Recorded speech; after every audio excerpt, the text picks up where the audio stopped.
بسم اللہ الرحمن الرحیم، welcome back to my channel. جی ہاں دوستو، کیسے ہو آپ؟ آج ہم ڈسکس کرنے جا رہے ہیں ریلیٹیو ایٹامک ماس۔ تو ریلیٹیو ایٹامک ماس کے بارے میں ہم نے یہاں پر لکھا ہے، تو اس کو ہم پہلے اس کا جو ڈیفینیشن ہے یہاں لکھا ہے، پھر ایکسپلینیشن کی جانے والی اور پھر ایٹامک ماس یونٹ کو ڈسکس کریں گے۔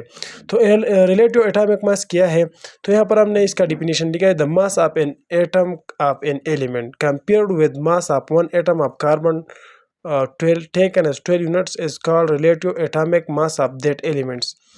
کسی ایٹم کا ماس اگر ہم کمپیئر کریں کاربن کے ایٹامک، جو کاربن کا جو ایٹامک ماس ہے وہ 12 ہے، تو اس کا جو کاربن 12 ہم لیتے ہیں اور اس کے ساتھ دوسرے ایٹموں کا موازنہ، دوسرے ایٹموں کا ایٹامک ماسز کا موازنہ کرتے ہیں، تو اس کو ہم ریلیٹیو ایٹامک ماس کہتے ہیں۔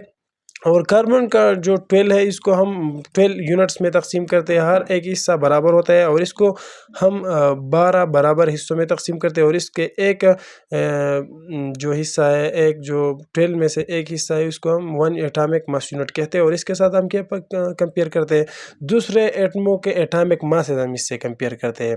تو جو کاربن 12 ہے، اس کے ساتھ ہم جب کسی دوسرے ایٹموں کے ایٹامک ماسز کی کمپیریزن کرے تو اس کو ہم کیا کہتے ہیں؟ Relative atomic mass. تو this is called relative atomic mass of that element. Explanation کی جانب اگر ہم آئے، the masses of single atom is small, ranging from 1.6 cross 10 to the power minus 14 to 4.0 cross 10 to the power minus 22 gram. It is very difficult to measure the mass of atoms with high accuracy۔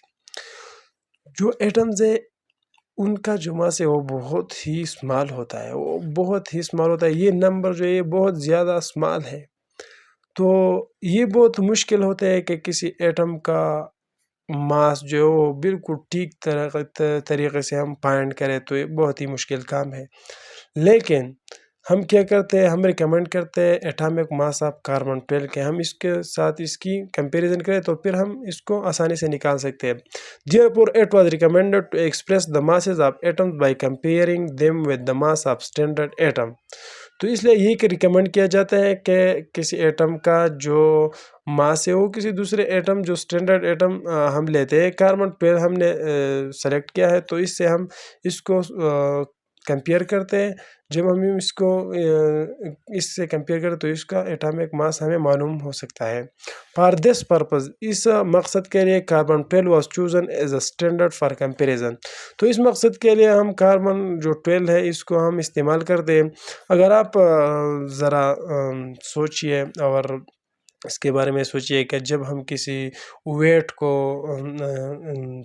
کو ہم کسی ترازو میں ناپتے ہیں، اس کا جو تول ہے وہ کرتے ہیں، تو ہم اس کے ساتھ جو kg کا جو ہم نے ایکسٹینڈ یونٹ بنایا ہے اس سے ہم کمپیریزن کرتے ہیں، تو یہ کیا ہے؟ یہ ایک اسٹینڈرڈ ہے، اور اس سے ہم ایک چیز کو کمپیئر کرتے ہیں کہ اس کا جو ماس ہے یہ 1 kg ہے۔ تو یہاں پر ہم نے بھی جو کاربن ہے، کاربن کا بھی یہی کاربن جو ہے یہ بھی اس کا جو 12 یونٹس ہے، تو ہم اس سے دوسرے ایٹموں کا جو ماس کا موازنہ کرتے ہیں، تو یہ بھی ایک اسٹینڈرڈ ماس ہے، اور اس سے ہم دوسرے ماسوں کا موازنہ کرتے ہیں۔ تو یہاں پر ریزن کیا ہے کہ ہم نے جو کاربن 12 ہے وہ ہم نے سلیکٹ کیا ہے، کہ کیوں ہم دوسرے ایٹموں کو کیوں نہیں سلیکٹ کرتے کہ کاربن 12 کو سلیکٹ کرتے ہیں؟ تو اس کے کچھ ریزن ہے، اور ریزن ہم نے یہاں پر لکھ کے نمبر 1 ریزن کی جانب اگر ہم آئے، among the 3 isotopes carbon 12 is the most stable isotope۔ اگر ہم کاربن کی جو 3 آئسوٹوپس کی طرف نظر دوڑائے تو جو کاربن 12 ہے وہ موسٹ اسٹیبل ہے، وہ تینوں جو آئسوٹوپس ہیں ان سب میں سے یہ اسٹیبل آئسوٹوپس ہے۔